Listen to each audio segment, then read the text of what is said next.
Welcome to the story. Don't forget to like, subscribe, and support me. The halls of Hogwarts felt familiar yet distant, as though time itself had worn them down into something Harry no longer recognized. Years had passed since his battle with Voldemort, and while the wizarding world had found peace, there was an undercurrent of tension that Harry couldn't ignore. His duties as an Uruk kept him busy, chasing down dark wizards still loyal to Voldemort's twisted ideology, but it felt different now. The thrill of danger, the constant urgency, it had all faded. That was, until today. Harry had been summoned by Professor McGonagall, her letter brief and cryptic, but one word had stood out: urgent. He had arrived at the headmistress's office, greeted by the familiar sight of her stern expression and the comforting presence of Fawkes, the legendary phoenix that had once been Dumbledore's. "Harry," McGonagall began, her tone low and heavy. "There's something you need to know. Something we hoped would remain hidden." Harry's stomach twisted at her words. In the years since the fall of Voldemort, there had been many things kept from the general wizarding population, dangerous secrets too volatile to be trusted in the wrong hands. "Have you ever heard of the Heart of the Phoenix?" McGonagall asked. Harry frowned. He had read about it once, a long time ago, in one of the dusty old books in the restricted section of the library. It was a legend, a mythical gem said to hold unimaginable power, capable of granting wizards unlimited magical energy. It had been described as something that could either save the world or destroy it, depending on who wielded it. "I thought it was just a myth," Harry said, his voice cautious. McGonagall shook her head. "It is very real, Harry, and its existence is no longer a secret." Harry's pulse quickened. "What does that mean?" McGonagall stood from her desk and began pacing the room, her hands clasped tightly behind her back. "There are dark forces after it. Remnants of the Death Eater wizards who believe that with the heart, they can restore Voldemort's reign. They believe the heart will give them the power to control the wizarding world." Harry's jaw tightened. "Where is it?" "That's the problem," she said, stopping in front of him. "The heart has been hidden for centuries by the Phoenix Order, a secret society dedicated to keeping its location a mystery. But something has happened. It's as if the heart is calling out, drawing those with ill intentions towards it. And you want me to stop them." "I want you to protect the heart," McGonagall corrected. "But it's more than that, Harry. The heart is not just a source of power, it's tied to something or someone close to you." Harry's heart skipped a beat. "What are you talking about?" McGonagall's expression softened, the hardness in her gaze melting away into something resembling sorrow. "The heart is linked to Hermione's life force." Harry froze. "What? How?" "There's an ancient connection between the heart and those who possess great magical potential. Hermione, through her brilliance and power, has become intertwined with it, whether she knows it or not. If the heart is corrupted, her life could be in danger." The air left Harry's lungs in a rush. He couldn't process the words fast enough. The idea that his best friend's life was somehow tied to this dangerous artifact was unfathomable. "Why didn't you tell me this sooner?" Harry asked, his voice shaking with a mix of anger and fear. "Because we didn't know the full extent of it until now. We had hoped the connection would remain dormant, that the heart would never be found. But we no longer have that luxury." Harry stared at McGonagall, his mind racing. Protecting the heart was one thing, but knowing that Hermione's life was at stake added a whole new layer of urgency. He had to act, and fast. "Where do I start?" Harry asked, his determination solidifying. "You'll need help," McGonagall said, her tone firm. "This mission is too dangerous for you to handle alone." Harry nodded, already knowing who he would turn to. Ron, Hermione, and Ginny stood in the living room of Grimmauld Place, their expressions a mix of disbelief and concern as Harry relayed everything McGonagall had told him.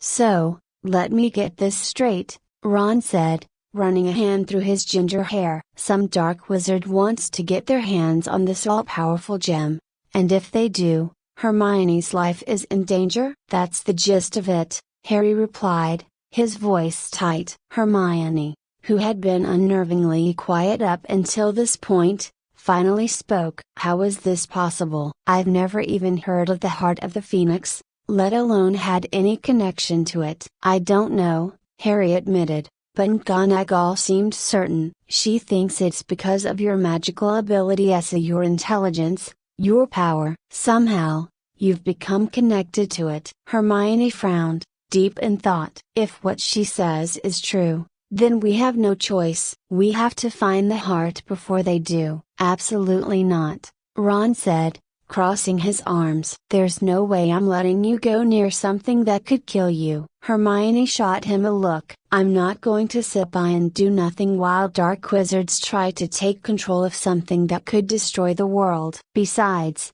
I might be the key to understanding how to protect it." Ron opened his mouth to argue, but Ginny cut in. "She's right. We all need to be in this together. If we don't stop them, who will?" Harry nodded. "We need to move fast. Every minute we waste is another chance for them to get ahead of us." And so, the four of them set out on their journey, following the few leads McGonagall had provided. Their first stop was an old wizarding temple in Scotland, said to be one of the many hiding places of the heart. The journey was fraught with danger. As they ventured deeper into the temple, they encountered ancient wards and traps, each one designed to keep intruders out. Hermione's intellect and Ron's quick reflexes saved them more than once, but it was clear that whoever had hidden the heart did not want it to be found.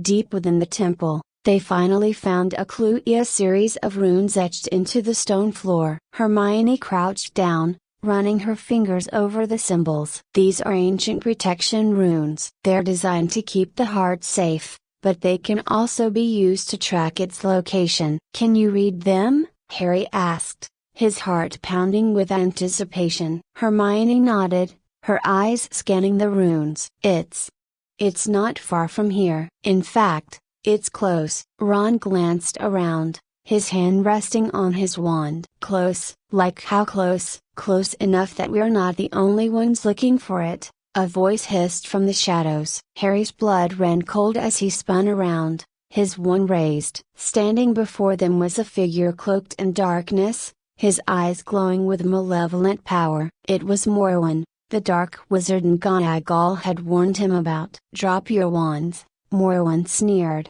his voice dripping with malice. "You're too late, Potter. The heart is already mine." Harry's grip tightened on his wand, his mind racing. He had faced down Voldemort, survived the Battle of Hogwarts, but this felt different. The heart wasn't just another weapon, it was the key to everything. "We're not giving up without a fight," Harry said, his voice steady despite the fear gnawing at his gut. Morwen's laugh echoed through the temple, cold and cruel. "You think you can stop me? The heart belongs to me, Potter, and with it, I'll reshape the wizarding world in my image." Before Harry could respond, Morwen flicked his wand, and the room exploded into chaos. The room erupted into chaos as Morwen's spell sent shockwaves through the ancient temple, causing the walls to shudder and cracks to spider across the floor. Dust and debris rained down as Harry, Ron, Hermione, and Ginny scrambled to dodge the falling stones. Harry's mind raced,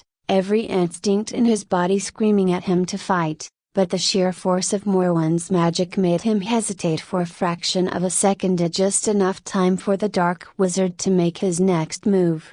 "Expelliarmus!" Harry shouted, sending a bolt of red light toward Morwen. The dark wizard deflected the spell with a flick of his wrist, laughing as though Harry's attack had been nothing more than a nuisance. "You'll have to do better than that, Potter. The heart has chosen its master." Harry cursed under his breath, barely dodging another blast of dark magic that sent a statue crashing to the ground behind him. His eyes darted to Hermione, who was working furiously to decipher the runes, her brow furrowed in concentration. They needed to find the heart before Morwen could lay claim to its power, but time was running out. "Ron, cover Hermione!" Harry barked, casting a shield charm to block a volley of curses. Ron nodded, rushing to Hermione's side and raising his wand defensively. Ginny, meanwhile, was already locked in a duel with one of Morwen's followers, her face set in grim determination as she matched the Dark Witch spell for spell.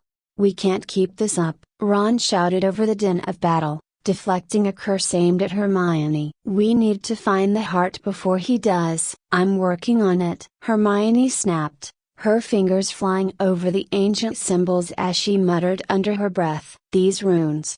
They're a map, but they're incomplete. There's a piece missing." Harry glanced at Morwen, who was now advancing on them with a twisted grin on his face. "We don't have time for incomplete maps." Hermione ignored him, her eyes narrowing as she focused on the runes. "Wait, I think I've got it. The heart isn't here, it's beneath us." Harry's stomach dropped. "Beneath us? How do we get to it?" Before Hermione could answer, Morwen's voice rang out across the chamber. "The heart is mine, Potter." "You're too late." Harry spun around just in time to see Morwen raise his wand, a jet of black energy surging toward him. Instinct took over, and Harry threw up his wand, casting a protective barrier that barely held under the force of the dark magic. The pressure was immense, pushing him backward as sweat dripped down his brow. But then, something unexpected happened. The ground beneath Harry's feet trembled, and a deep, resonant hum filled the air. It was as if the temple itself was awakening,